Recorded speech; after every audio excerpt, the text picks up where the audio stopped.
Hello, and welcome to Badaboom. I'm Troy. On today's episode, we have on Morgan Rosenblum and Jonathan Handler from Dark Rose Studios. We talk about their new board game, Winds of Numa Sera, an engine building strategy board game where you grow your kingdom, battle your heroes, and race to define your legacy. Winds of Numa Sera is currently on Kickstarter. Listen in to learn about the game and visit the link in the description to pledge. Badaboom! Hey Morgan and John, how you guys doing? We're Doing doing good, man. great. Thanks for having us on. Sweet. No, I'm excited Of to get course. to talk to you guys. The reason you guys are on, we're talking about Numa Sera, this board game that you guys obviously had a really great, successful Kickstarter. And what's the ride been like? I think what was really cool is like seeing, as particular with the Kickstarter trailer, like the journey to this point, like being able to play test it, interact with fans, the community. It's kind of really impressive for me. I'm someone that is not really into tabletops. I love seeing how passionate people get, but it was interesting to see sort of like how you guys built up this hype, and now with the success being fully funded within 5 minutes, what's the ride been like?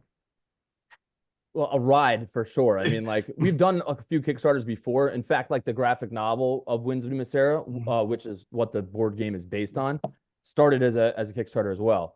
But like with graphic novel, and it's generally with writing, you kind of write your stuff and then you put it out there, right? You're not like sort of play testing your writing in real time, right? So this was a very different experience for us, and it was very interactive. We're much, I've been writing comics professionally for like about a decade, right? Which is kind of nuts when I think of it. But this is my first board game ever, and same with Johnny, right? So like when we first made the alpha prototype of it, right? Like it looked great, but it played crappy. And we found that out because we brought it to like a PAX Unplugged convention, I think, Johnny, right? As like the first one. And Yep, we went to PAX East and we went to PAX Unplugged. And each of those, we brought a version of our game. We played with a bunch of people. They gave us feedback, and we kind of went back to the workshop and then said, okay, what can we fix? What can we balance? And then we'd bring it back to the next convention and just do the same thing. And that was kind of our pattern for a bit. Is just like, hey, we want to have this input from the fans and have the input from real players to make it as good as we possibly can make it for you know for the people out there who yeah, would get their hands on it. and I think also for us as well, like we didn't want to put out, like I remember some people had told us initially, because we also like consulted with like pro game designers and stuff like that, and they were like, hey, look, um, they were trying to be nice with about it, so they were pretty much like, we think it'll sell because it just looks so good, so like, nice job, guys, kind of thing. And we were like, look, take the kitten mittens off, like let us have it. Like we don't want to. We understand that if we put a bad game out there that looks good, even if it does sell, when people get it, they'll be like, this is no fun, and they'll never buy another game from us, and it kind of like hurts our, our brand presence and all that other stuff. Yeah. So we were like, no, if we're gonna do this, we're gonna make a good game. And then we just didn't. I don't think when we first got into making a game, we realized what we were in store for. And it turned into like a real like journey, like a quest almost, like where there was a lot of trials and tribulations and like obstacles to overcome, because we would fix one problem and then it would break something else. It would like create another, and we'd be like, and it was frustrating. Like the amount of, like it may look like we were an overnight success on Kickstarter to a lot of people, but like it was 5 years in the works of like, we hadn't made $1 off this. We put in our own money on this. Like we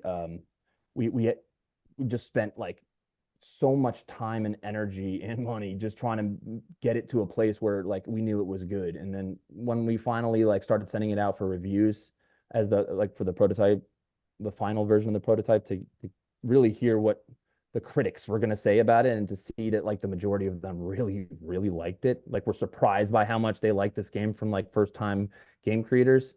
But that's really a testament to like the people involved in helping us. Like even in our rule book, we have like we credited a lot of the original playtesters like on the bottom of it. Like they're all mentioned. Oh, that's nice. There's a lot of them in here because like we asked them, we didn't just throw their names in there. We were like, Yeah. if we would like to feature you if you're cool with like having your name in there. And I think that they appreciate that. And that's like a big thing that we do, I think, at Dark Rose, and especially with our Kickstarters. Like we're huge on community building and keeping everyone like in the know, because we're big time Kickstarter backers. We back tons of projects and love to see when creators like reach out to their communities and show them sort of like the behind the curtain stuff, and like, here's what we're thinking about, what do you guys think? And like we have a like a Facebook group where we do that, which we invite anyone that wants to join and become a. So long as they're not there to just like be negative, like it's got to be constructive. If you're just there to bash, like, oh, I don't like the pricing you did, or like whatever, it's like take that to Reddit or on your own socials. But if you're going to join our community, we're about positivity. We're about trying to build a better game. So if you're going to crap on something, make sure that you offer up some sort of a proposed solution, because we're doing this all together to make a shared experience. Yeah, and I think that feedback, the fact that you guys went and got that feedback shows that you are really invested in that community and you want people to have a great experience. You're in this game, making this game for everyone to have a great experience. And as I was watching the Kickstarter and like the playthrough, like I was like, there's a lot of mechanics to the game, and I love how you can like there's like 4 different ways you can win. And I was curious, like, did you guys have all these different ways you could win the game from the start, or like did some of this come from the feedback with the community? So at first, the very first version of our game was an elimination game. Like And one it victory was, condition, it was knock out your opponent. yeah, and it didn't work.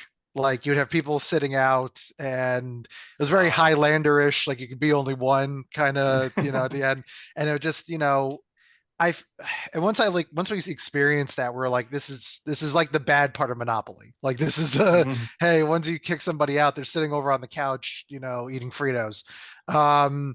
And so we went back after experiencing this, and we talked with some game designers, and we came up with this concept of there are 4 different win conditions based on the way you want to pave your destiny. And so we ended up creating those 4, which were the champion, the master, Legend and legend, Conqueror. and the conqueror. Yeah, there we go. In a nutshell, thematically, right? Like just for anyone else out there that's like, I don't know, like obviously these words, but like what this means for the game. The whole point of the game is you are in control of a kingdom, and you get to play as you get to play as one of 3 characters. You get to play as all 3 of them, but you only play as one at a time. And essentially you're setting like a lineage, right? Your line of succession, as we refer to it as. And part of the game is like organizing the order in which you want to play. And just like any king or queen, like only one can rule at a time. So the next up can only take the throne when this one dies, And so it's almost like you have 3 lives or 3 chances to like write your kingdom's name into the history books. And you can do that any which way possible, right? You could be a battling ruler and be a conqueror. There's 2 different sort of battle-based victory conditions. One is the conqueror, where you're conquering places, territories, and you can do that through NPCs and conquering your opponent's like claimed territories.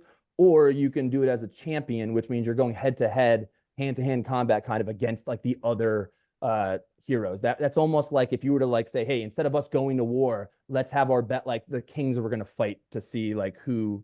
Like we'll settle it just you and I kind of thing. So that's champion victory. We also decided not to make it too punitive if you lost a hero, or if you lost like a territory. We didn't want someone to feel like, oh, I'm getting thrown back to the very beginning of the game if like I a hard reset. Yeah, like a hard reset if I lost something like a hero or a territory or anything of that nature. And with that, it also helps the progression of the game while you're playing it.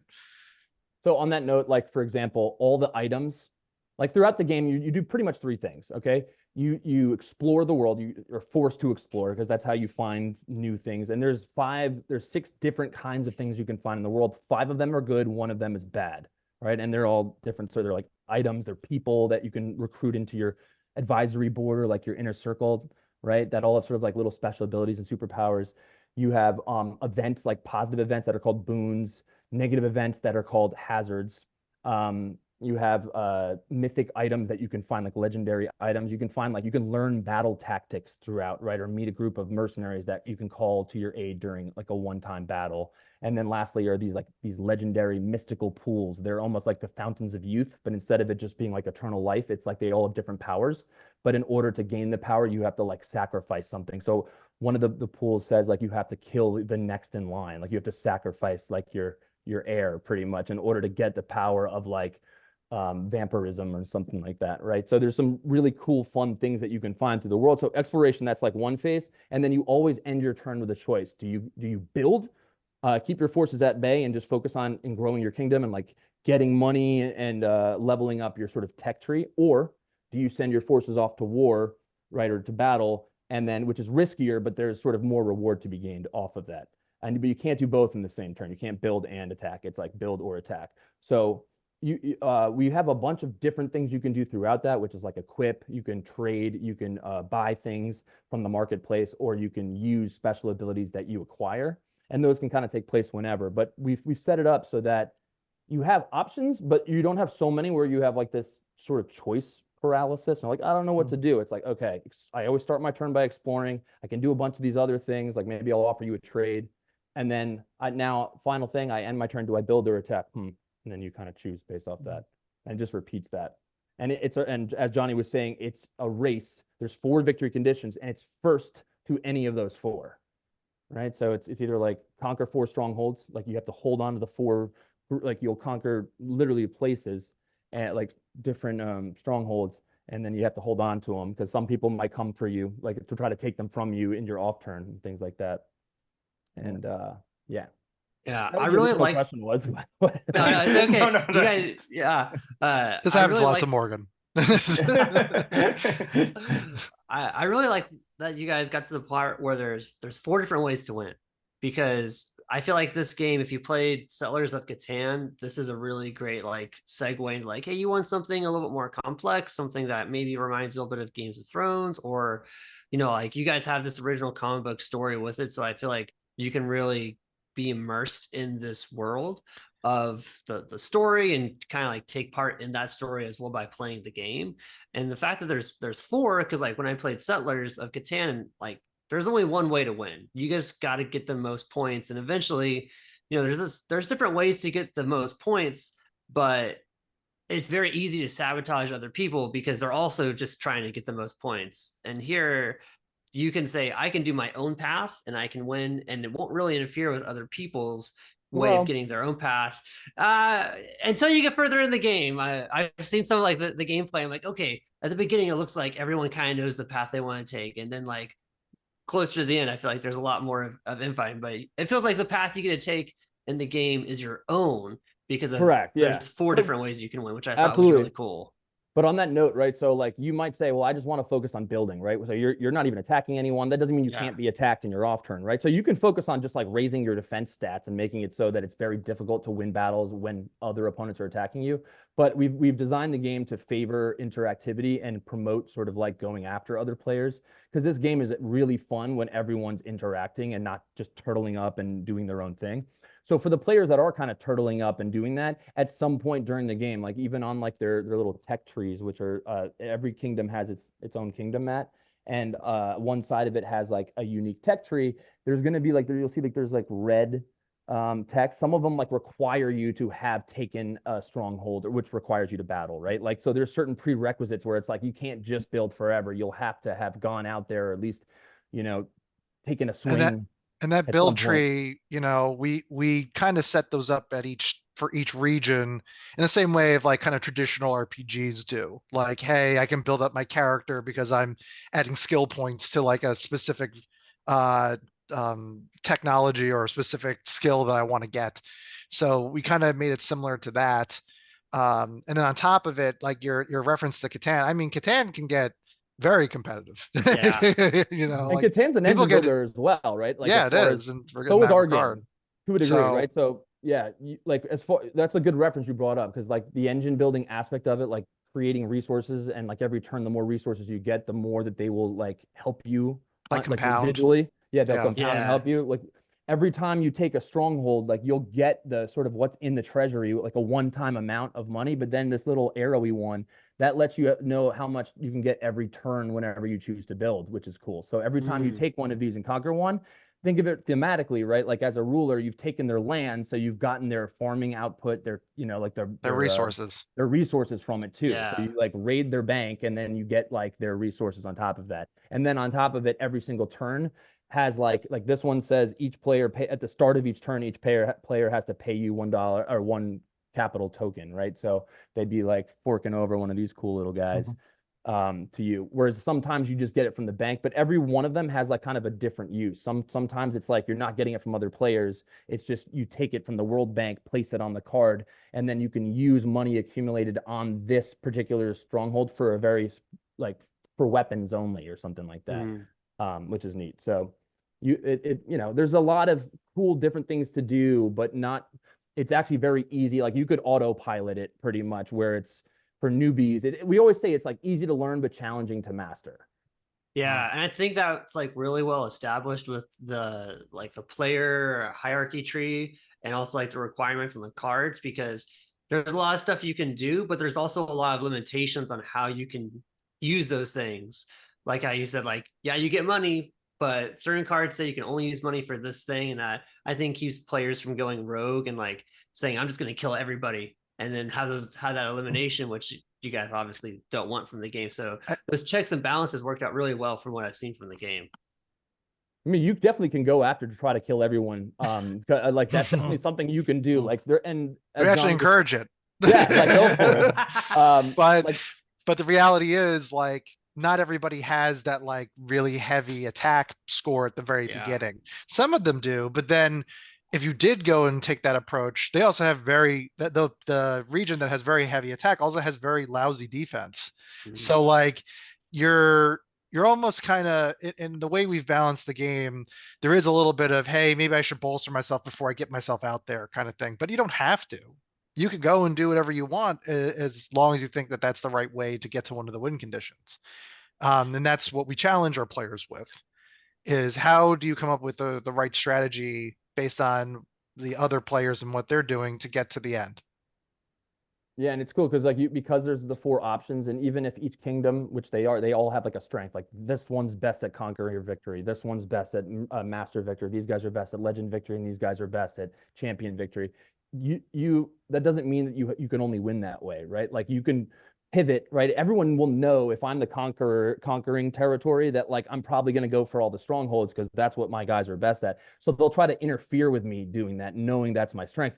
Therefore, I have an opportunity to go after any of the other 3 at any point, even if I may not be as strong at that. And it's super customizable, your kingdom and your heroes, and you can pinpoint certain equipment and places that will help you level up in any of those areas that you want. So it's like, just because you may start strong in one thing doesn't mean that's going to be the victory condition you wind up winning with. Like you can easily wind up doing the one that you were supposed to be the weakest at, but you just wisely adapted to your surroundings, right? And pivoted based on what your opportunities were from turn to turn.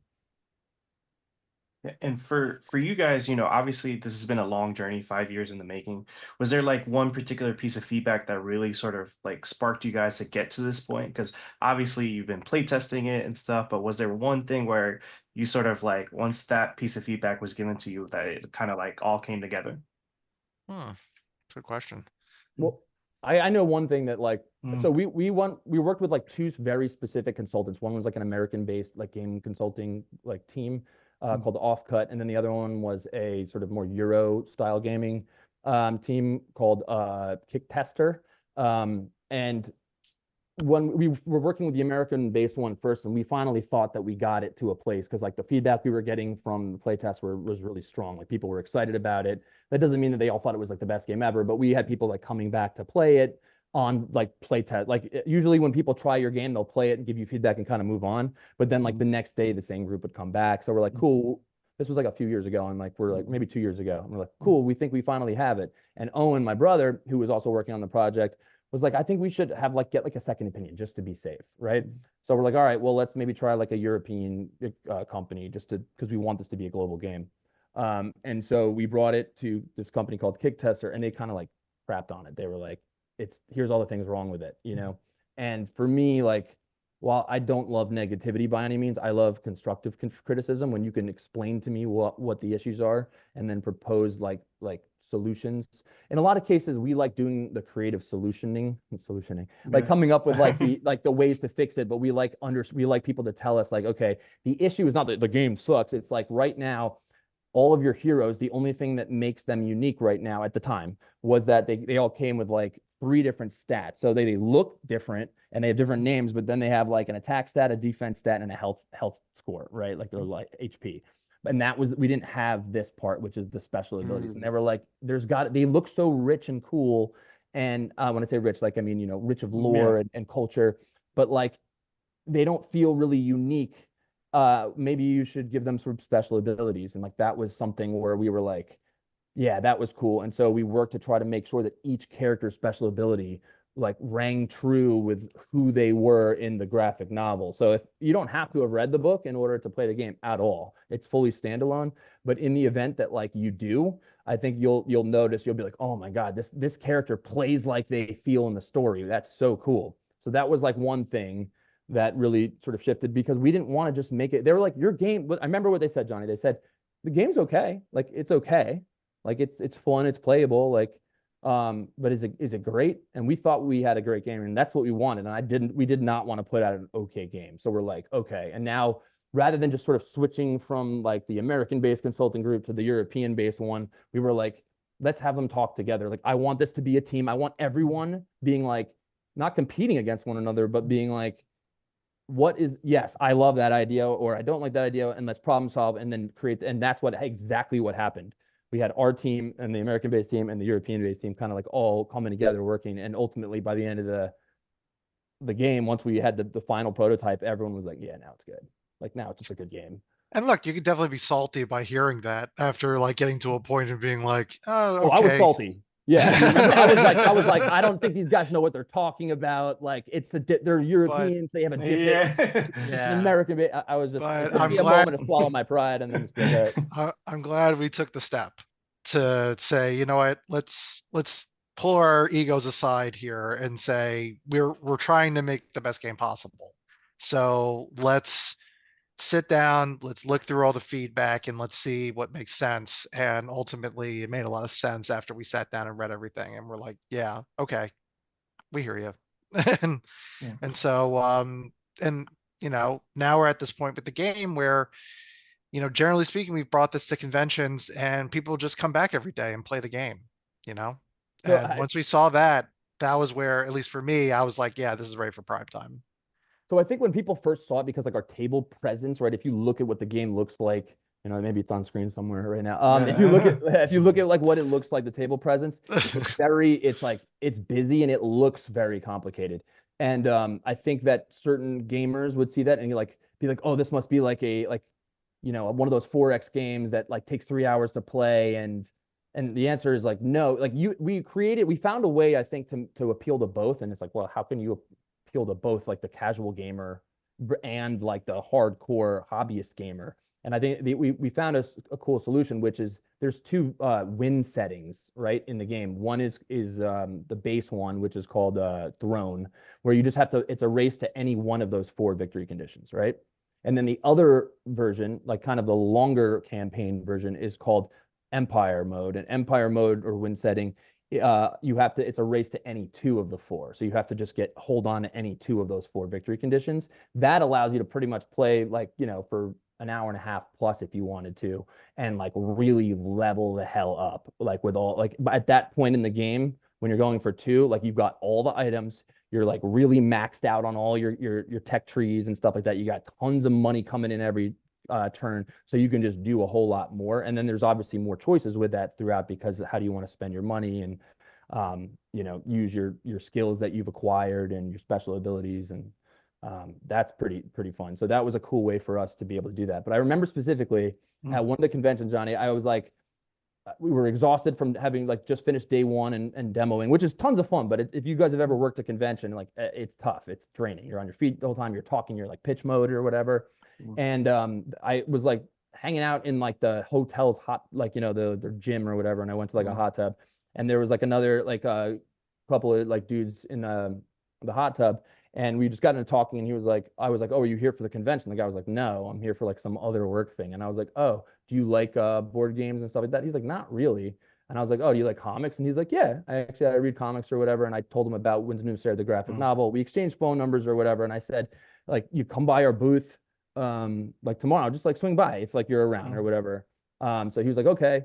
So he came by, and he's not a board gamer at all. And he's like, I was like, do you want to play? Like, it's a short, you can play for like 20 minutes if you want. You don't have to play the full game or whatever. And he sat down and played and was like, dude, this game is awesome. This is the most, like, I didn't even realize I like board games. Are all board games like this? And I was like, I don't think all board games are like this, but it's good to hear that you like this so much. And so that was really cool to see that too. Yeah. Anyway. And I think that that's important, and it speaks to the success of the campaign. And it's sort of, as tough as that feedback was, it's like, hey, it's good, not great. It's like, how do you get to great? And you guys have really worked hard to get to that point. And it's hard to break through. Like, I live a couple blocks away from a game store, and it's called Game Store. Anytime I go in, I'm like, there's like 200 boxes. They all look awesome, have the great art and stuff. So it's hard to break through. So it's cool to see that you guys have gotten to that point. And in terms of like the response, like what has been like your favorite piece of like who's fanned out the most? Have you guys seen cosplay of the characters yet? Oh, I would die if I saw cosplay of one of Yeah, our not like yet. that's like the pinnacle like of any creator to have that sort of nod to your work. Haven't gotten there yet. But I will say that for me,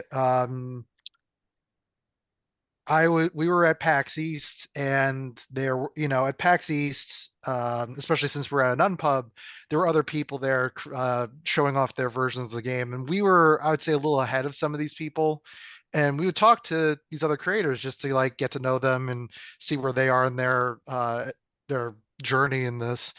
And I talked to this one guy who uh, his games were very basic, um, but they were interesting. They seemed to have a good gameplay element to it.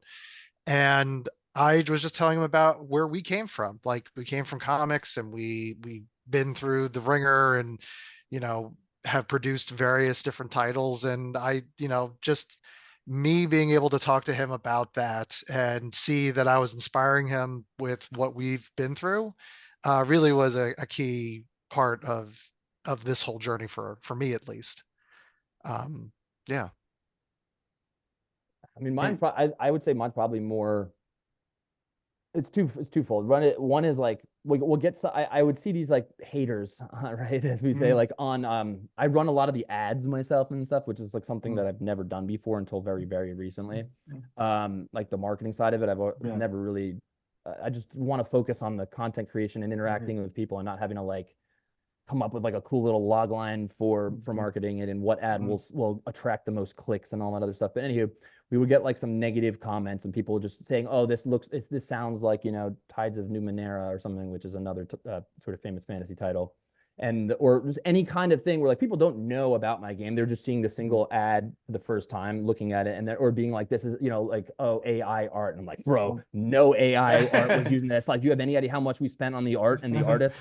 And like designed a lot of the characters and things ourselves and then worked with other talented artists. Like, no. So I would, Johnny and Owen would always be like don't acknowledge the negative stuff, just like leave it. And I like sometimes, at some point, if we get big enough where we're just getting, so many comments, like I won't be able to, but in some cases, like I would respond to it. And I converted like a few people.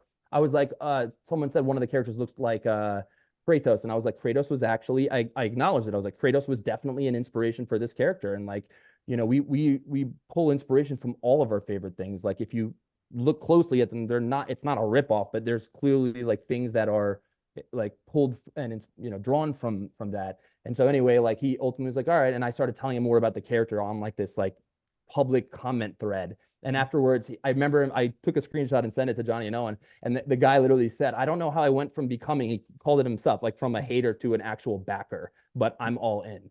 And it was just cool to see that like that can happen. You take someone who's like, once you start to show it to them and teach them, like we do have a really cool world and the game itself is a lot of fun. And it's just like being able to get, like a very clean cut and like a version of this is that we had some playtesters play our game in the alpha version and told us to our face it wasn't good, right? And then we went to PAX the next year finally with like the updated version, and they were like, "I need this game. When is it launching? Well done," kind of thing. And that was really cool to see. Like, wow, we put our head down, we grinded, we didn't know how it was, if we were ever going to see that person again, and they came back and were like, "Now it's good. Now I want it." And that was cool. Anyway. No, That's awesome. So,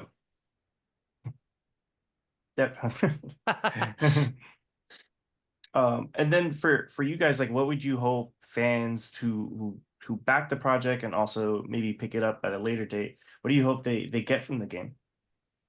Of, like memories, like really good Mhm. memories and moments, I would say, because like that's when I think back, regardless, I don't when I say childhood, I don't even mean when I'm like a little kid. I mean like in my, late teens, 20s, whatever it is. And I think about like the older we all get, right? I feel like we have less experiences with our friends and our buddies and things like that. Unfortunately, we have uh our own families now, so you're making more memories Right. with that. But I think that like being able to create like these lasting memories that of like just camaraderie and like like friendly competition, because our game definitely is like a competition. Like it's a very take that kind of game where like you're going head to head against your buddies. You can form alliances with your friends against the guy that might be in first place, right, who's like kind of pulling away. So it's like, hey, you and I should not attack one another for a turn, we'll go after that guy together. And you can do that, so um I You can feel that even like bribe somebody to do that. you can, yeah, you can pay if you're like making a lot of money, you can say, hey, I'll pay you to go attack this person for me to weaken them, and then I'll go and clean them up afterwards, like get their health points down or something like that. Mm. But as far as like what they take away from it, yeah, like I want them. I think this game has great replayability. We finally got it to a point where everyone always feels like they were one turn away from winning, which is such a hard thing to achieve. So if like you wind up losing, which isn't fun, but if you felt like I would have had you if it just had one more turn. I had everything set up. We got the game to be very balanced where we can get to that. And then obviously the factions that you play as, because they're so asymmetric, they all play different. It's like the same rules, but like they all have different playing styles within those rules.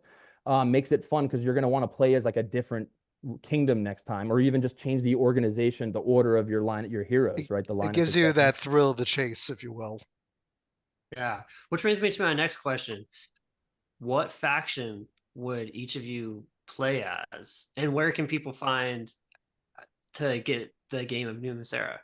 All right. So, firstly, a great answer to that question is take the Kingdoms of Aethera personality test. So we Okay. created a real role playing type of experience. It's short. It's 10 questions, and it's not just like when I say a test. It's like it's cool. It's got artwork, and the links right here. Mm. Yeah. And, yeah. Yeah. But it's on our website, and it puts you into the role of like a ruler in this medieval fantasy world that we've created of Aethera, and it'll put you in scenarios and then show you artwork that's in the game. It'll be like, you make camp for the night and with your battalion, and you awaken to find that like you've been raided and are at like kind of held at knife point, like they're demanding your coin or your head. What do you do? And then there's like four ABCD, like, well, how would I rule? How would I handle this as the leader of my people here? And based on your answers after all of these, and they're all totally different, right? One might say you've like discovered like a secret weapon or like some mystical sword or something like that, and like what would you do with this? Like do you like give it to your like do you keep it? Do you like tell no one about it? Do you share the knowledge of the thing? Do you believe in the omen? Whatever it is.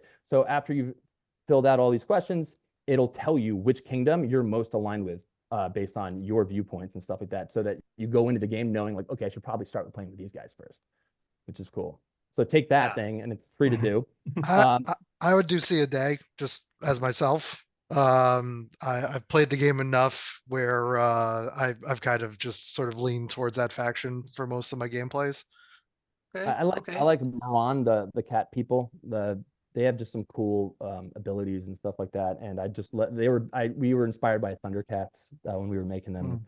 Mm. They're a lot of fun. But honestly, like it's like trying to pick your favorite child. Like we were able to make them all so unique and fun that like you'll wind up saying that you had a favorite, then you'll play as another one. You'll be like, actually, now these guys are my favorite. And then you'll go back to a different one, It's a and good you'll be like, point, actually, Morgan. these guys are my favorite.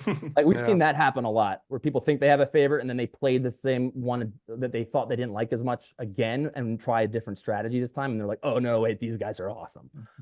I'll have to take that quiz because just from like looking at the game, I was like, and seeing like the special abilities of each character, I was like, okay, yeah, I think I'm going to be Numa Sera, but now I need to take the quiz and it'll probably give me something completely different.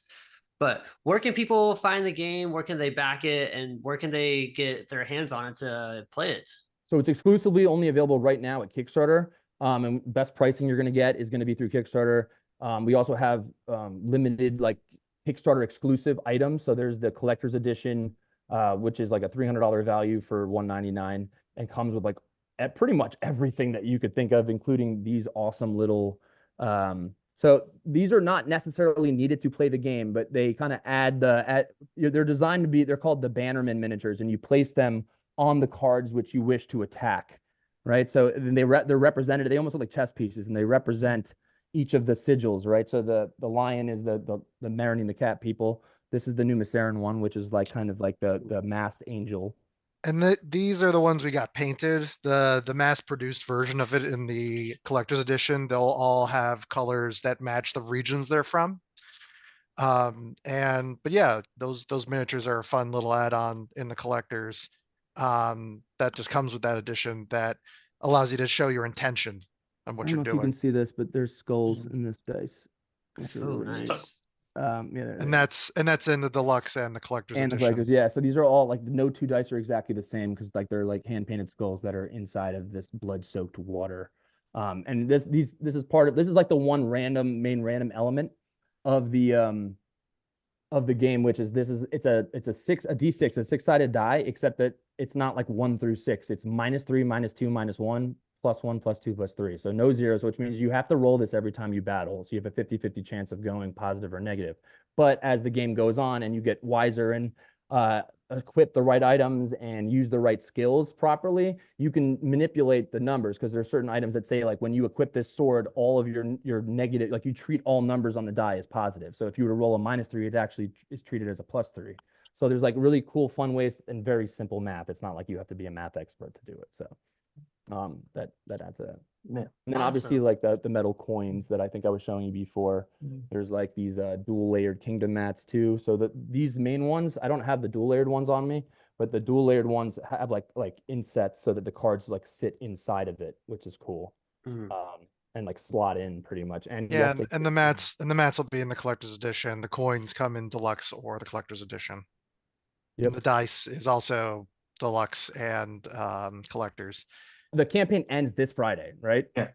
So if it's ending like Friday, last chance for everyone that's seen this video, like go check out the campaign. What we say to everyone is like, if like you were like, oh man, I spent my gaming budget or like whatever my comic budget this month already or this week, get in for $1. That at least gets you access to the pledge manager, right? So that you could upgrade later. But what you don't want to do is miss out on this, because once we send our orders to the printed, like to the manufacturers, like you will not be able to get or order a game and for a full year, pretty much.